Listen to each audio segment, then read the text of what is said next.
So খুবই interesting একটা math, but easy. 690.2 nanometre তরঙ্গ দৈর্ঘ্যের জন্য একটা নিবৃত্তি বিভব হচ্ছে 0.54 ভোল্ট।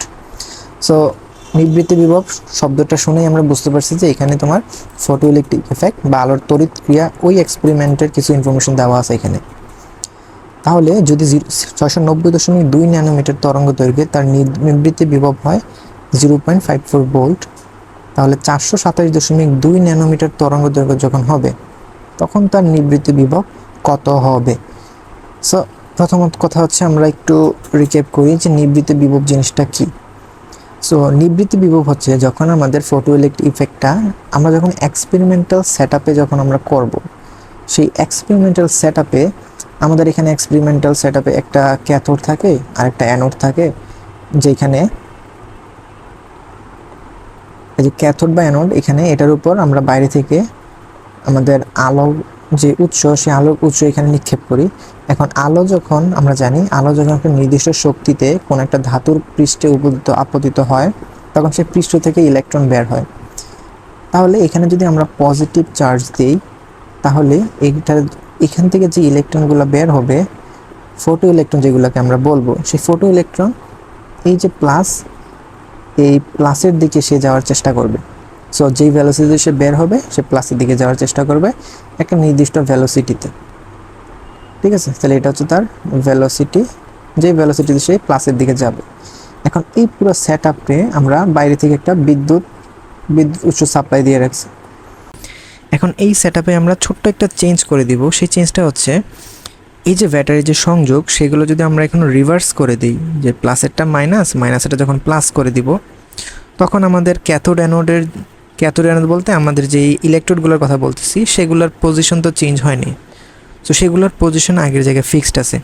কিন্তু এখন ঘটনা হবে কি, যে আগে যে তোমার ফটো ইলেকট্রনগুলো বের হয়েছিল, সেগুলা পজিটিভ অন্য যে ইলেকট্রন ছিল সেটার দিকে আকর্ষণ হয়ে চলে যেতেছিল।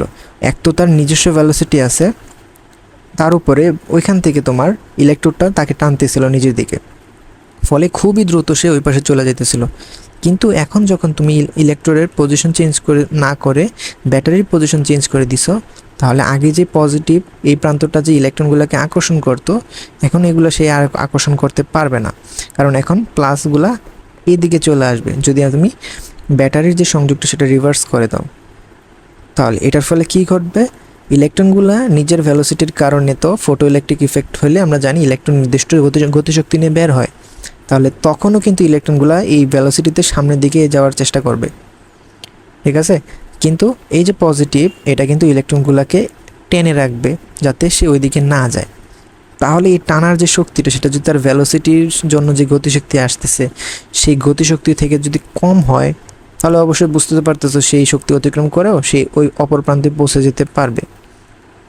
তাহলে এরকম যদি তুমি এই প্লাসের এনার্জি বাড়াও, একসময় কী ঘটবে, এই ইলেকট্রনগুলো যেই ভেলোসিটিতে বা যেই গতিশক্তি নিয়ে সামনের দিকে যাওয়ার চেষ্টা করতেছিল, তুমি তাকে সেম পরিমাণ এনার্জি দিয়ে পিছনে আটকে রাখতেছো।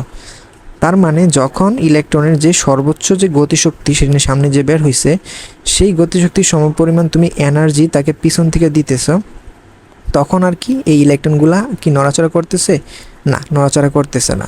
তাহলে ওই অবস্থায় যখন তুমি এই পরিমাণ এনার্জি দিচ্ছ, যার ফলে সে আর সামনের দিকে যাইতেছে না, তার KMX এর সমান এনার্জি হয়ে গেছে, এই এনার্জি দিতে তোমার কত ভোল্ট ব্যবহার হয়েছে বা কত ভোল্ট ব্যবহৃত হয়, এই যে ব্যাটারির এখানে তুমি কত ভোল্টেজ ইউজ করছো, যার ফলে তোমার এই পরিমাণ এনার্জিটা তৈরি হয়েছে, যেটা তোমার KMX এর সমান হয়ে গেছে, তাহলে সেই ভোল্টেজটাকে আমরা বলি নির্বৃত্ত বিভব। ঠিক আছে, তাহলে সেই নির্বৃত্ত বিভবকে আমরা V0 দিয়ে প্রকাশ করি। সেই নির্বৃত্ত বিভবের কারণে বা নির্বৃত্ত ভোল্টেজের কারণে যেই পরিমাণ এনার্জি তোমার তৈরি হয়, সেই এনার্জিটা হচ্ছে আমাদের EV0, যেটা এক প্রকার ইলেকট্রিক্যাল এনার্জি। তাহলে আমাদের EV0 যখন KMX এর সমান হয়, আমরা জানি তখনই আমাদের কী ঘটে, নির্বৃত্ত বিভবের সৃষ্টি হয়, বা এই এক্সপেরিমেন্টে ইলেকট্রনগুলা সামনের দিকে যেতে পারে না। যতগুলাই ফটো ইলেকট্রন বের হবে তোমার সারফেস থেকে, সবগুলাই সেই জায়গায় বের হয়ে থেমে যাবে। তাহলে সেখানে সেই নির্বৃত্ত বিভবটাকেই বোঝানো হয়েছে। তাহলে আমরা যদি ফটোইলেকট্রিকের যে আইডিয়াল ইকুয়েশন সেটা যদি লিখি, আমরা জানি আমাদের কে ম্যাক্স যে ইকুয়েশন হয় সেটা হচ্ছে আমাদের যেই পরিমাণ এনার্জি বাইরে থেকে সাপ্লাই করি মাইনাস এটার যে ভিতরে তার যে কার্যবেক্ষক আছে সেই কার্যবেক্ষকের মান। তাহলে এই ইটা আমাদের উপর ডিপেন্ড করবে আমরা কম পরিমাণ এনার্জি দিব নাকি বেশি পরিমাণ এনার্জি দিব। তাহলে 1 নম্বর কেজের জন্য K max 1 equals E1 minus phi লিখতে পারি আমরা, বা আমরা তো জানি যে কে ম্যাক্সের, বা একটা কাজ করি এখান থেকে প্রথম কেজের জন্য ফাই যদি আমরা বের করি সেই ফাই হবে আমাদের E1 মাইনাস কে ম্যাক্স 1, যেখানে E1 এটার ইনফরমেশন আমাদের এখন আপাতত লেখার দরকার নেই। আমরা চাইলে এই সূত্রটাকে একটু ভাঙাই লিখতে পারি এরকমভাবে, E0 minus E V0 of 1, প্রথম কেজের জন্য নির্বৃত্ত বিভব কত সেটা। ঠিক সিমিলারলি আমরা সেকেন্ড কেজের জন্য, এটা হচ্ছে আমাদের প্রথম কেজ, দ্বিতীয় কেজ যখন আমাদের তরঙ্গ দৈর্ঘ্য চেঞ্জ হয়ে যাবে তখনের জন্য কিন্তু ফাইয়ের ইকুয়েশন সেম থাকবে, শুধুমাত্র E1 এর জায়গায় এখন E2 হবে। ফলে তুমি এখানে লিখতে পারো যে 1 নং এবং 2 নং ইকুয়েশন থেকে তুমি পাও যেহেতু দুই পাশের ফাই ফাই সমান, তাহলে তুমি চাইলে এখানে একটা কাজ করতে পারো, আমরা লিখতে পারি 1 নং এবং 2 নং হতে আমরা পাই যে E1 minus E V0 equals E2 minus E V0 2। তো আমাদের বের করতে হবে V0 2, অর্থাৎ 2 নম্বর কেজের জন্য তরঙ্গ নির্বৃত্ত বিভব কত হবে।